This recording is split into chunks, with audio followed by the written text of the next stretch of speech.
안녕하세요. 저는 안티바이오틱스에서 프로바이오틱스로 라는 제목의 책을 최근에 냈는데 저자 김혜성이라고 합니다.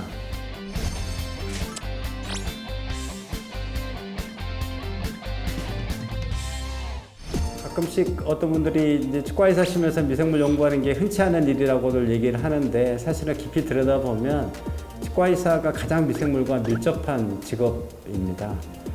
입안에 생기는 거의 모든 문제가 사실은 미생물 세균 때문에 이제 생기는 거고요. 충치나 잇몸병 이게 이제 대표적인 거죠. 모두 다 입안에서 하는 세균들이고 또 그런 세균들이 만드는 결과들 가장 잘 관찰할 수 있는 공간이 사실은 입안 치과이기도 합니다.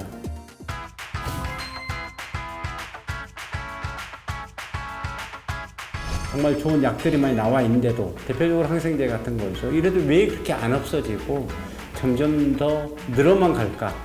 최근 이제 뭐 우리 장 건강을 위해서나 뭐 구강 건강, 피부 건강, 심지어 여성 질 건강 관련해서도 많이 요새 이제 시판되고 또 많이 드시고 있는 프로바이오틱스라는 의미를 이 안티바이오틱스와 대비시켜서 봐야 의미가 좀 드러난다라는 생각으로 책을 썼습니다.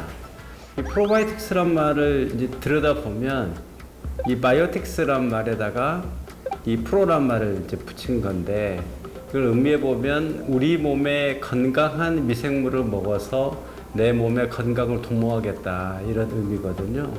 근데 이 말은 20세기 의학혁명의 가장 맨 앞자리였던 항생제, 그러니까 안티바이오틱스와 정확하게 대비되는 말이에요.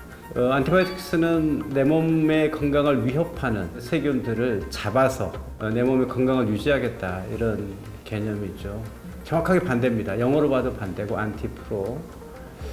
그리고 좀 더 들어가 보면 우리 몸에 사는 세균들이 혹은 우리가 일상에서 접하는 세균들이 반드시 감염이나 염증 혹은 질병을 일으켜만은 아니구나 라는 의미거든요.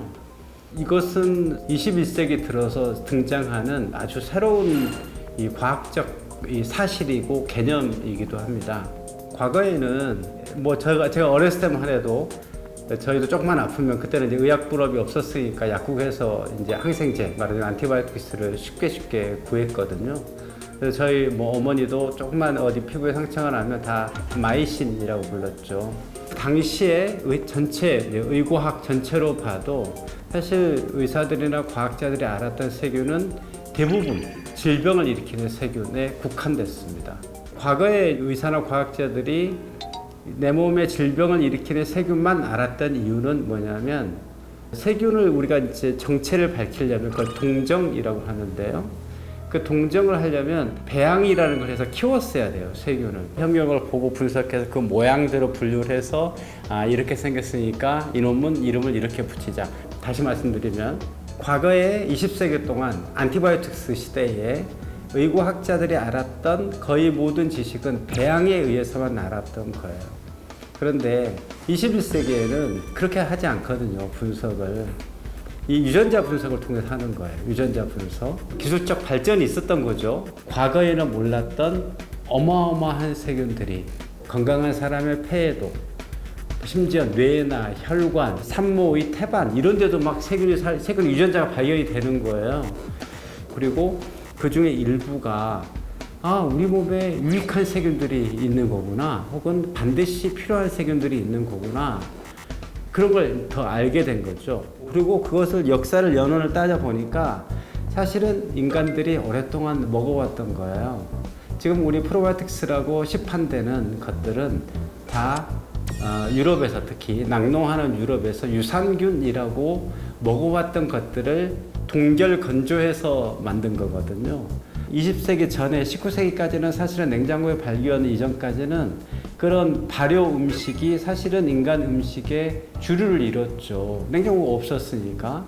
그런데 20세기 동안에 냉장고가 발견되고 보편화되고 또 항생제가 발견되면서 이런 음식들이 우리 몸의 건강에 꼭 필요하다라는 게 거의 잊혀질 뻔했던 거죠. 최근에 21세기 들어서 급격히 이제 우리가 시장도 커지고 일상생활에도 들어와 있고 많이 먹고 있는 프로바이오틱스라는 것은 사실 우리가 인류가 오랫동안 접해왔던 발효 음식의 그 근원을 두고 있고, 특히 20세기 동안에 항생제가 정말 너무너무 많이 쓰여고, 그래서 항생제 내성이라는, 그래서 항생제 이전의 시대로 혹시 돌아가는 건 아니냐, 얼마나 무서워요. 그런 거에 대한 반성과 재평가를 통해서 안티바이오틱스를 좀 줄이고 자제하고, 대신에 프로바이오틱스라는 음식들, 기본적인 음식이죠. 음식 혹은 이미 이제 상업화된 프로바이오틱스의 활용도를 좀 높여보자라는 것이 이 책의 취지입니다. 3일간 화장실을 못 갔다, 3일간 이빨을 못 닦았다, 3일간 샤워를 못 했다. 어떤 게 가장 비위생적인 상황일까요? 정답은, 저는 샤워할 때 비누를 안 쓴 지가 한 20년은 됐습니다. 또 우리 넘어지면 뭐 후시딘, 계면활성제 치약이나 항균 가글에 쓰지 말아야 돼요.